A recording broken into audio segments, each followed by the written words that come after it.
नमस्कार। आज के व्याख्यान में हम तृतीय वर्ष कला के द्वितीय प्रश्न पत्र निबंध और भाषा के अंतर्गत प्रथम इकाई से बाबू गुलाब राय जी के प्रसिद्ध और विचारात्मक निबंध साहित्य के मूल्य निबंध पर चर्चा करेंगे। बाबू गुलाब राय हिंदी साहित्य के एकनिष्ठ विद्वान थे।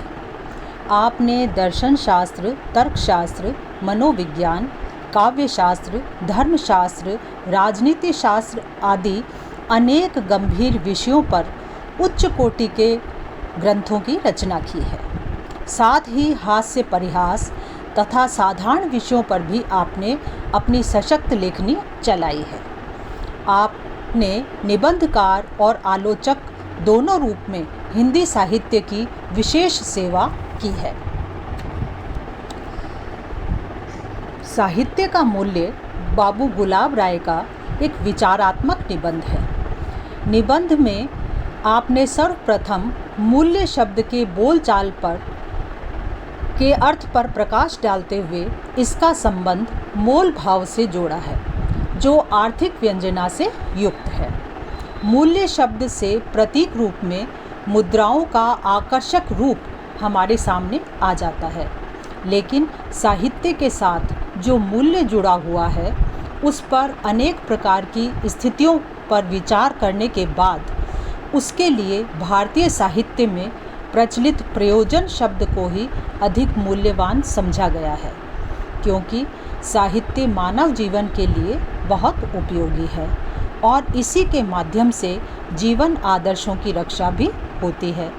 मनुष्य के मन का विस्तार होता है, परिणाम स्वरूप वह पूरे मानव समुदाय से प्रेम करने लगता है। निबंध में वर्णित मूल्यों के संदर्भ में विचार करते हुए लेखक ने निष्कर्ष रूप में ये कहा है कि हम उसी वस्तु को मूल्यवान कहते हैं जो हमारी आवश्यकताओं की पूर्ति करती है। हमारी आवश्यकताएं केवल भौतिक जगत में ही सीमित नहीं रहती, वे मानसिक और आध्यात्मिक भी हो सकती हैं।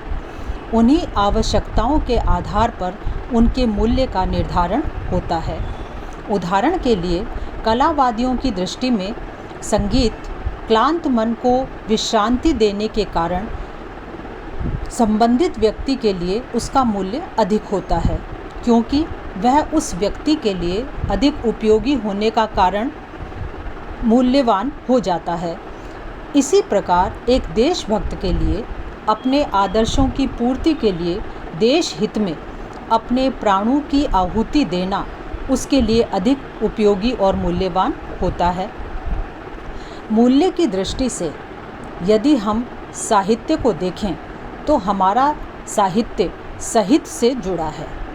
सह एव सहितम तस्य भावः साहित्यम। साथ ही नैतिक आवश्यकताओं की दृष्टि से भी जीवन और साहित्य जुड़ा हुआ है। इसीलिए हमारे यहाँ धर्म, अर्थ, काम और मोक्ष 4 पुरुषार्थ माने गए हैं। इनका भी मूल्यों से संबंध है। धर्म में सामाजिक और नैतिक मूल्य आ जाते हैं, अर्थ का संबंध भौतिक मूल्यों से, काम में सौंदर्य और कला संबंधी सभी मूल्य और मोक्ष में आध्यात्मिक मूल्य आ जाते हैं। इन सब का जीवन में अपनी अपनी जगह अपना अपना महत्व है। इनमें से किसी भी एक को प्रधानता देने से जीवन का संतुलन बिगड़ता है।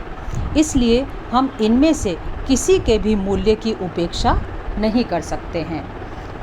हम कह सकते हैं इस तरह कि इस विचारात्मक निबंध में लेखक ने मूल्य शब्द को मानव जीवन के सत्मूल्यों से जोड़कर उसकी व्यापकता पर गंभीरता से विचार किया है और विवेचन व विश्लेषण के क्रम में उन्होंने जो उदाहरण दिए हैं वे उनकी प्रतिभा और गंभीर गहन चिंतन दृष्टि के परिचायक हैं।